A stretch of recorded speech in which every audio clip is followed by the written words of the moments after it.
2013 is your year, and hopefully it's our year. I love the Vancouver Canucks t-shirt. I went to my first game last night. I saw Chicago and get beat by the Canucks. We love this. 3-1, yeah, it was fantastic, yeah. We love this. I was just saying that, you're here in Vancouver spending some time, and I asked if you're a big hockey fan, you're just kind of getting into the Vancouver City lifestyle, yeah?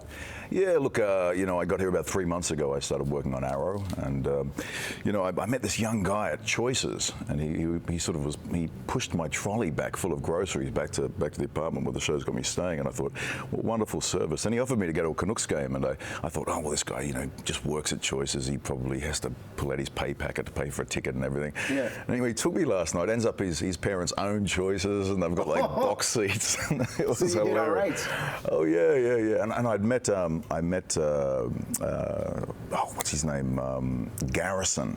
Jason Garrison, the night beforehand, at our rap party. Yeah. Yeah, he knew somebody from our show, so he was sort of talking up the game, and it was a great game. Yeah. So you get the VIP experience when you come to this town, because a lot of fans have followed your work through Spartacus, through what you did with The Hobbit, and obviously Arrow. And you said you just wrapped the season here on the show. Let's talk about Arrow for a quick second, because this was interesting in terms of the role you play on the show.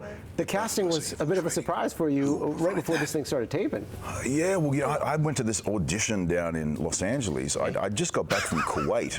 I'd been over there to see the U.S. forces. The military loves our show, so they paid for a few of us to go over and visit the camps. And a couple of the special forces guys taught me how to do this grip around the neck, to choke people out, when they're sort of doing their stealth operations. We're not going to demonstrate that today, though. No, but in my audition, part of the audition was choking Arrow out in the scene. Yeah. So I'm in Los Angeles, and I say, look, can I use the reader? Can the reader be in front of me? And so I grabbed the reader around I did this scene, and I was so into the scene, and next minute the reader blacked out and fell on the floor. And really, this happened in the audition, yeah.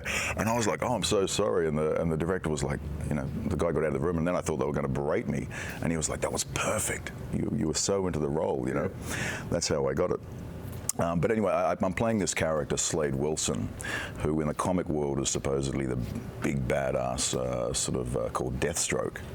But when I auditioned, I guess they were kind of keeping things secret, and I had no idea who I was playing when I first got up here. And I got to the airport, and this text came through from my manager saying, your casting has just been released in Entertainment Weekly. And I looked at it and it said, Manu Bennett cast as Deathstroke, Slade Wilson. Yeah. And I got on the phone immediately. I said, they've made a mistake. I auditioned for this character called Harrison. And then the guy behind the immigration counter goes like, are you playing Deathstroke? I went, well, I think so. And he was like, oh, he's the badass of the comic world. He's the... So it worked out nicely for you. Yeah. It sounds like it's going to be a very meaty character. But, I know the physical roles are right up your alley. I'm hearing we have a photo. The control room is saying we have a photo of you in action. So let's take a look at this and see what we have here. All kinds of visuals with the man. Oh my God! Wait up. Okay.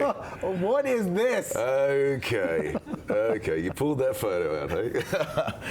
That was a mate of mine, a photographer in New Zealand.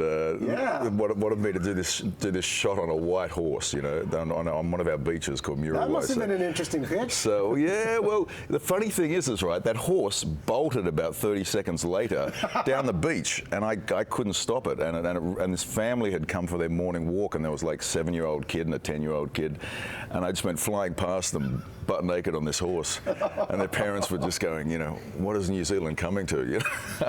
What do you eat to look like that? You were chiseled right there. Well, I've been shopping at Choices. What, you got a sponsorship going now? Yeah, I love those guys. Yeah, Choices are fantastic, but they're just down the road from where I live. But now I've discovered Granville Island. Oh, yeah. And I've been down there going to the markets, and man, this city rocks. I tell you, this is a fantastic city. You haven't been going on any horses here in the city, though? Any horseback riding, no? No, but I went on a stand-up paddleboard, but I don't think I better go naked stand-up paddleboarding down through the middle of Vancouver. Otherwise, I might be on this show for a completely different reason. Let's quickly talk about The Hobbit, because he had great success in December. King of the Orcs, Peter Jackson, pointed you out and said, hey, this guy had a breakthrough performance. What was this experience like, especially seeing it on screen? Must have been magical. Well, a second ago you saw another guy. They cast 2 actors in this role, and it didn't work out with the other actors. They went for very big, tall guys that were 7 foot, and their acting capabilities, I guess, fell a little below what Peter Jackson wanted in the character.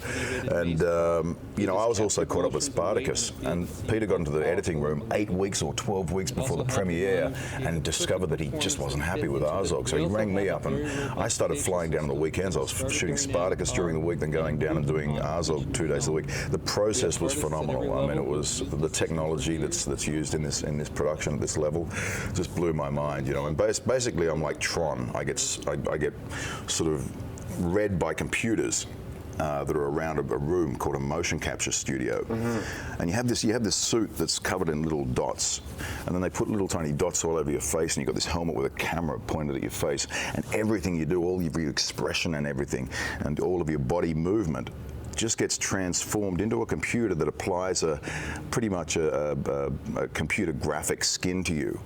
So Azog is all me in expression and movement, and yet they make him, 7, 8 foot tall, and with all of those, sort of those features. But I was thinking about how am I going to play this character? How am I going to play Tolkien's kind of ultimate bad guy? Azog, because Azog started the Middle-earth Wars, and.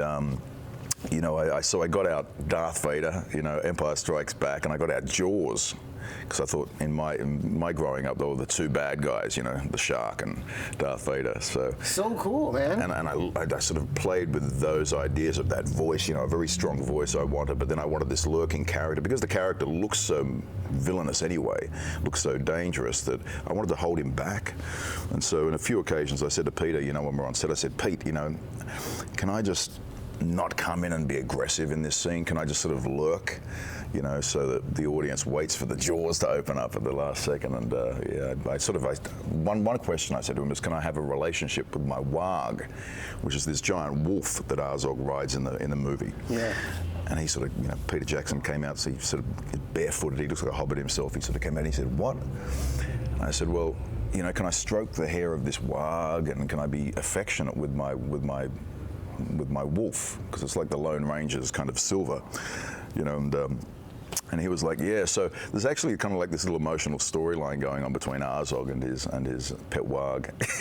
Yeah, it's a really cool process, because I remember we were talking to Andy Serkis, who plays Gollum in this franchise, and he was talking about how it is filming and then seeing it on screen. So it's completely surreal. I know there's another movie coming in December, so we're going to watch you in that, watch you in Spartacus, watch you in Arrow, and I know Michelle McDermott is standing by in traffic. She's watching you. You want to just flex for her and all the ladies watching at home right now? Yeah, you know what? This is for the Canucks. Right there. It's Go the Canucks, because if you're watching me, I'm going to be watching the Canucks win the Stanley Cup this year. Excellent. Go boys. Go Canucks, go, right? Yeah, absolutely. Yeah. Ryan Kessler, knock them down, buddy. Knock them down. Garrison, like defend. I do have to say, though, two twins. Never, ever in my life before have I ever wanted to be a white horse so bad.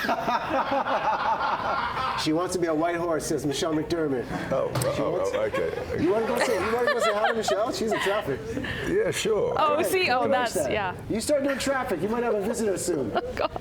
Okay. Second, I saw truck in traffic. There's a new truck in traffic right here. Which way is the beach? Which way is the beach? That way. Okay, are you the horse? Wait up, no.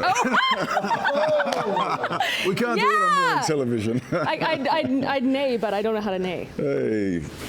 Go the Canucks. Yes, go Canucks, go. Russ, what do you think of that? Yeah, I can't understand it, because I'm sure it was in the same shop as Manu, and I've got my Canucks shirt, but I must have put it on upside down, because mine's pear-shaped. I don't know what happened. You look pretty ripped in that shirt, my friend. Looking pretty good. Usually it's an all-black shirt, because I'm from New Zealand, but now that I'm here in Vancouver, you look good. Michelle's complexion now matching her top there, all sort of running together, looking really good. You guys make a cute couple. Absolutely, you do.